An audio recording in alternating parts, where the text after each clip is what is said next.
What are the key messages in your book, and why did you write it? Well, again, we can go back to Elizabeth Kubler-Ross, because I remember working with her, even in the first week of training. I got the understanding that I was learning more about relationships than I was really about dealing with dying per se. And the other thing was that over the years I've seen that the main thing that people are troubled by when they're dying or someone they love is dying is whatever feels incomplete and unfulfilled in the relationship. It isn't, how much money they made or, all of their accomplishments, but it's one-on-one relationships. And the ones that are so troubling are the ones where, there has been some rift or some difficulty, and the almost desperate need to try to heal those. So that got my focus on relationship and has kept it there throughout the work with people who are terminally ill and people dealing with loss of all kinds. Because a lot of the loss has to do with relationship. And then finally, a few years ago, I have a dear friend named Harville Hendrix who wrote Getting the Love You Want. Right. Wonderful guy. Who doesn't know that book? Yeah. And I was just ruminating with him at lunch about how so few people in our culture really want to deal openly with grief and sadness and loss, and which is all just part of being a human being. And I said, Harville, how can I get more people to come to grief workshops? And he looked at me and he said, and he's the relationship guru, he said, do relationship workshops. Relationships are full of grief. Oh, right. And he said, it's all the same material, it's just you look at it a little differently. So that we could say that grief is the experience of separation or separateness or feeling disconnected from other human beings, from the natural world, whatever it is. It goes back to Elizabeth Kubler-Ross's initial thing, stage 1 of dying, denial and isolation, feeling alone in the world. And then looking at the fact that we're not alone. I mean, we're not alone, obviously, but we're also not disconnected. That's the problem. We can be with another human being and feel completely disconnected, or we can be with another human being and feel completely connected, and it's the completely connected experience that we're all looking for.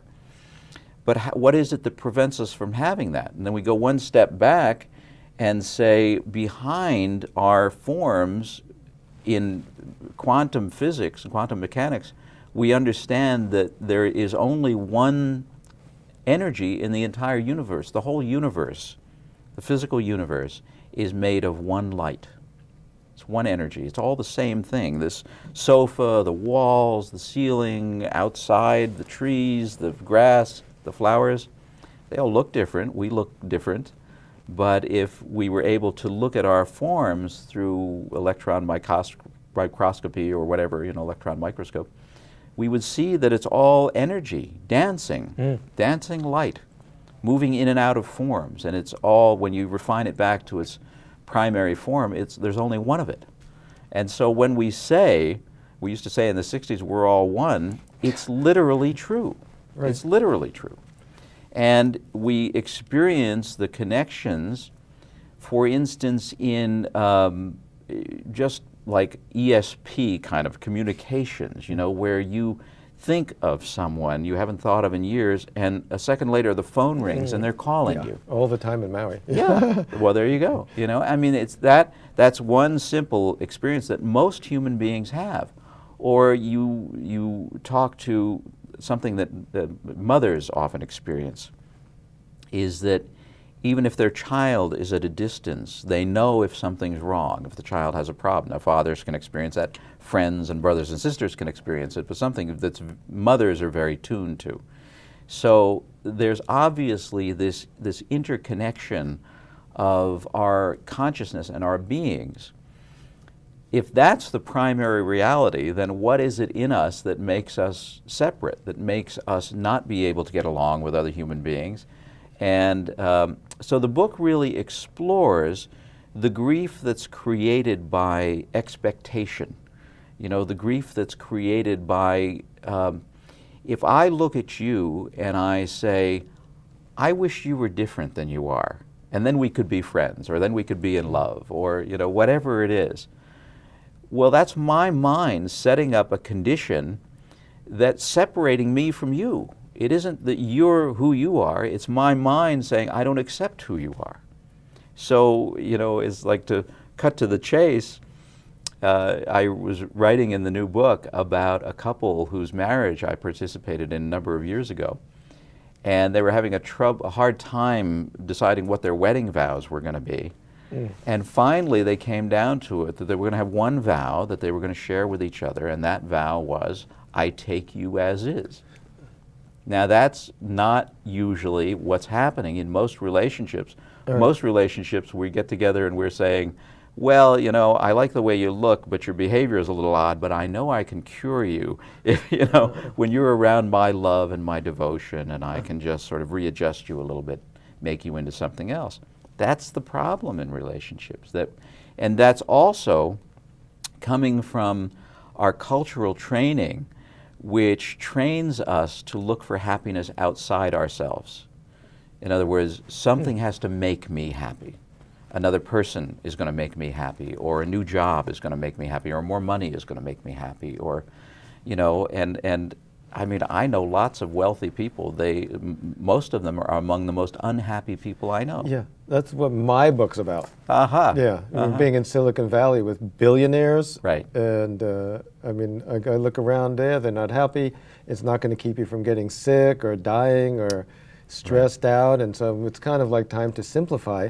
So kind of one of the slants of my book is like, because I was like sort of one of them. Right. And I keep renouncing things. I'm into my fourth or fifth renunciation phase, and I'm just downscaling, from my V8s and my $1 million homes to, moving to Maui and kind of living simply and working here at Akaku. But, I'm having this like deja vu flash, because everything you just said, this woman who called me this morning was giving me your story. Uh-huh. This is this Maui, I'm telling you, people, you're like so lucky. I'm like going like, wait a minute.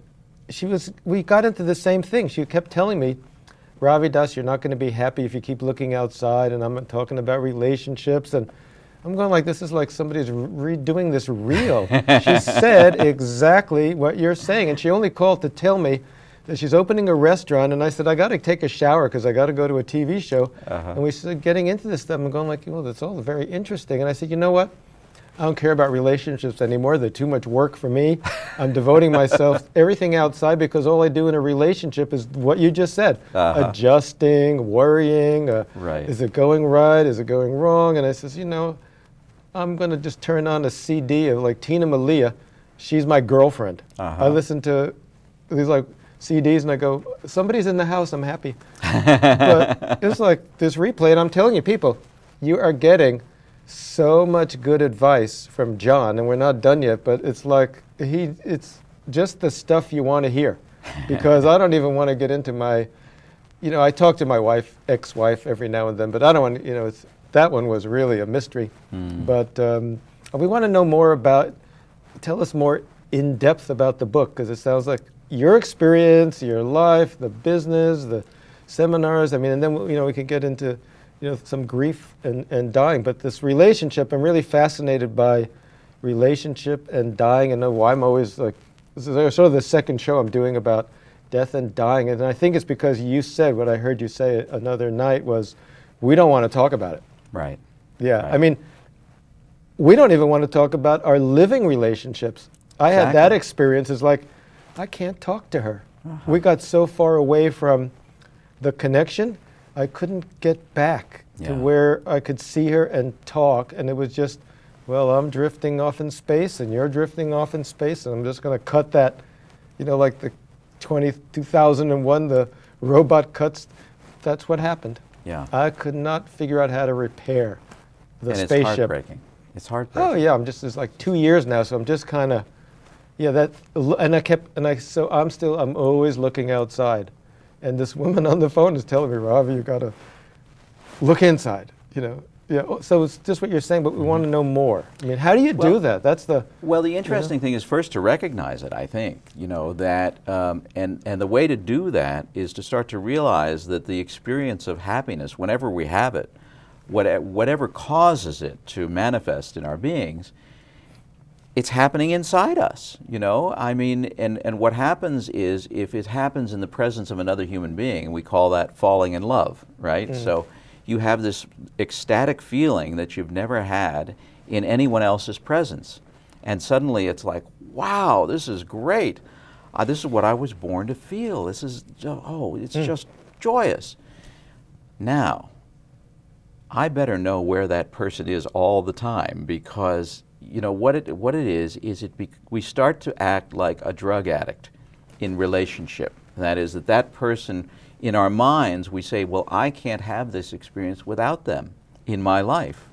So I better know where they are, who they're with, and we go right away from bliss and ecstasy and expansiveness in love to narrowing our consciousness down and being frightened and trying to control another human being. Yeah, that's the 3-day syndrome for me. Uh-huh. Not even That's a quick. week anymore. 3 days and honeymoon's over. Uh-huh. Yeah. Uh-huh. Yeah, it's, you know, the old story of you meet the person of your dreams, and within a few days or a few weeks they become the person of your nightmare. Oh, yeah. So I think that it's recognizing that what we're looking for is inside us. That happiness is inside, it's always inside us. And it's what we call the soul, or our true nature, or our Buddha nature, or Christ consciousness, or just our highest awareness, whatever you want to call it, cosmic consciousness. Okay. It's always in us. It doesn't go anywhere. Okay. So it's our mind that keeps us from experiencing that. It's our judgments, our doubts, our fears, and placing the conditions for it on someone else. So I say, well, if you don't behave the way I want you to, I can't be happy. Well, forget about it. You know, when you live in that perspective, you're going to be suffering most of the time. Can you equate anything of what you just said with kind of like hunting for gurus and teachers and running all over the meditation Sure. center? Can you like, I mean, or no, that's the real thing. Relationships are not real. I think it's the same thing, exactly. But if you find a good guru, a good teacher is going to tell you it's in you. It's not in me. You know, it's like one of my favorite stories in Buddhism was an old story that Jack Kornfield told in his first book, when it's called Living Buddhist Masters, which he wrote when he first came back from Asia in the 70s. And it was a story about one of his Buddhist teachers who seemed to be violating his own instruction. And I think it had to do with eating, maybe. He was teaching his students to be very mindful when they ate, but when he ate very fast, and he was kind of sloppy, and it bothered Jack. So Jack went up to him and he said, you know, I don't understand this. You don't seem to be following your own teachings. And the teacher said, you should be grateful for the shortcomings in your teachers, because they show you that the Buddha is nowhere to be found but within yourself. And that you can apply to anything, to romantic relationships, to relationships with family, extended family, with coworkers. You know, you're always, almost everyone I know has at least one person at work who really just bugs them. Yeah. Just makes their skin crawl, Yeah, right? always. Yeah. And if you fix something with them, the next one pops up. That's right. I mean, even where I live, there's only like 3 kind of homes, and there's still somebody who I have to work with.